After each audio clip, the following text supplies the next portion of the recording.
Hi there and welcome to chapter 3, lecture number 4. So in this lecture we're going to work in the viewport in Blender and we make a simple setup to work with our material.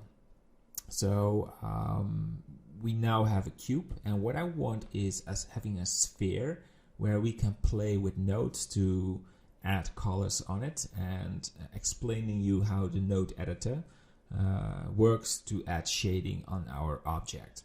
So to start, I like to remove the cube, press left click on it and delete it. Same for the lamp, we don't want it. I like to replace it with a sunlight. So we delete this and we go to add and mesh, and we want the UV sphere, and it's there. If we zoom in, you can see it's using flat shading by default, and we want smooth shading.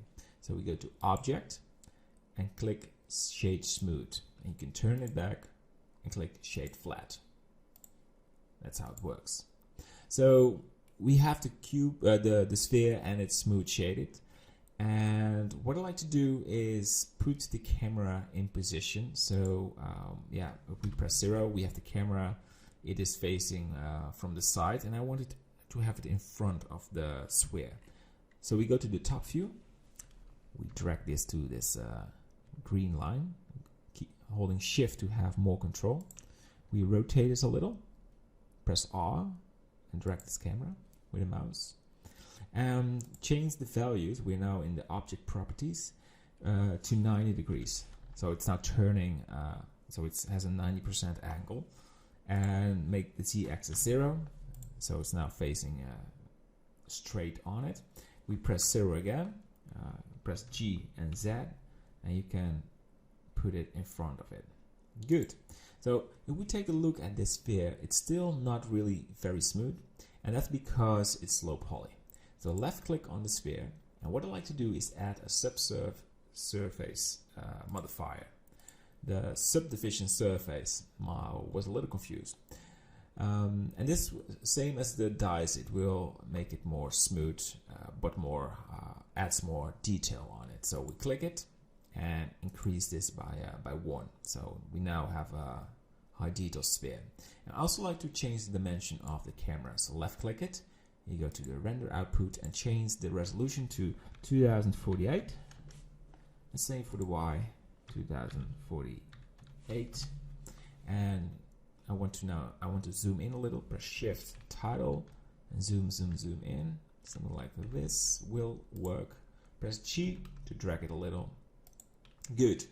So we're now working in the Eevee render engine. I like to switch to cycles, and that should work. If we press Z and render, we now have a gray sphere. So click on material, click new, and it's now adding the principled shader on the material, and we start lighting the scene. So press 7, Z solid, so we have a good look on the sphere. You go to add, you go to light and add a sunlight. Drag this a little bit to the right, and I want to find a nice spot to light the sphere, because right now if we press render, the light's coming from above, and that's a little bit weird shading. I want to add some depth on the sphere, so I want to have some shadowing and some lighting, so something between. So press 7, Z solid, and or 1 to go to the front view, and rotate this 45 degrees. And to make this exactly 45 degrees, you go to the object properties and make this 45. Go to the top view and you rotate it again and make this minus 45. Right, and it doesn't matter where you put it, because it will cast the same strength on it wherever the sunlight is. So we go to the camera view, press Z and go to the render view, and we now have a very nice shadow on the bottom and a bright spot on the right. You can see there's still some blocky detail, and that's because we have to increase the modifier by 1.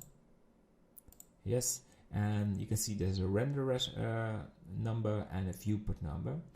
If you keep this on, for example, on 0, it's very low poly, but when you make a render, you press F12, it will use the render as value.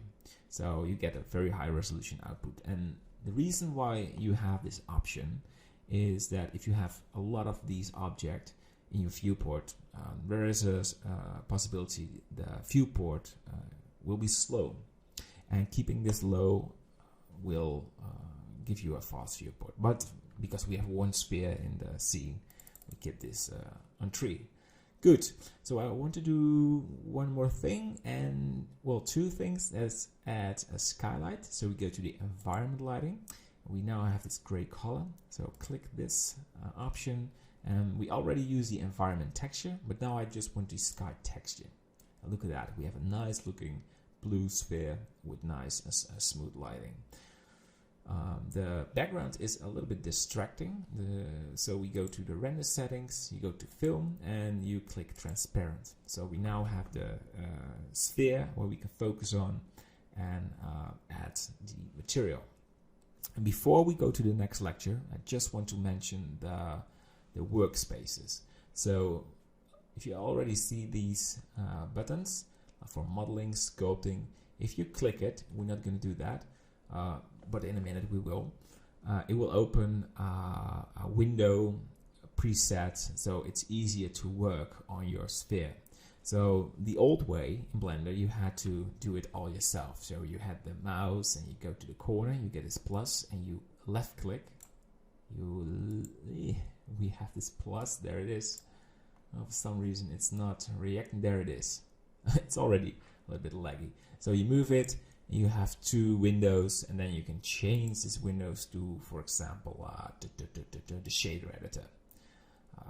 But there is a much simpler solution.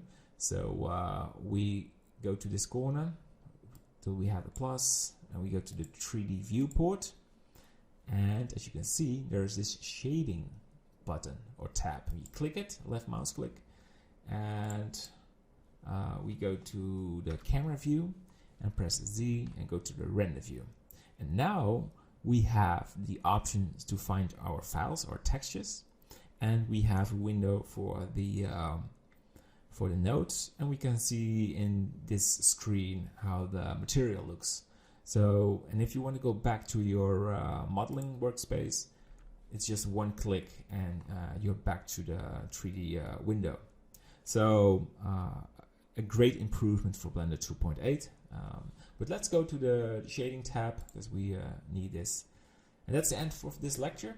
In the next lecture, we will go into the first node combinations. So we add some color and we're going to mix some and explaining you how that works. So see you in the next lecture. Bye bye.